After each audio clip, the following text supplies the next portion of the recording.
Hello dear student, welcome to my YouTube channel SGTC Educare. তোমরা দেখছো আমার নতুন সিরিজ এসএসসি প্রিপারেশন।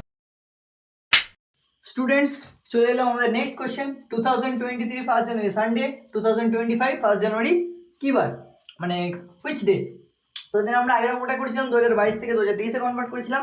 এখানে করবো কি 2022 থেকে 2025-এ।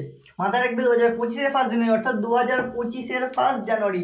2025টাকে আমরা পুরো ক্যালকুলেট করবো না, যেহেতু 2022 থেকে ফার্স্ট জানুয়ারি ক্যালকুলেট করা হয়েছে, তাহলে 2022 লিখলাম।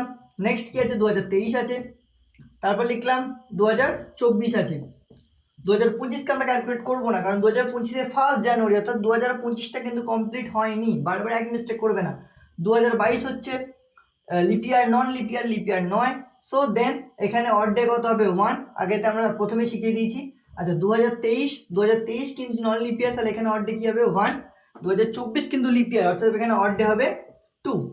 আর দেন এখানে ফার্স্ট জানুয়ারি, এখানে একটা এক্সট্রা ডেট আছে, দেন 1। তাহলে কি হলো, 2 3 4 5, টোটাল কি হলো 5 অড ডে।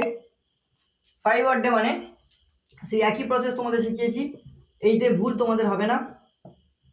1 2 3 4 5 কি দিয়ে স্টার্ট হয়েছিল, Sunday, Monday, Tuesday, Wednesday, Thursday. তাহলে এখানে আনসার কি হবে, থার্সডে।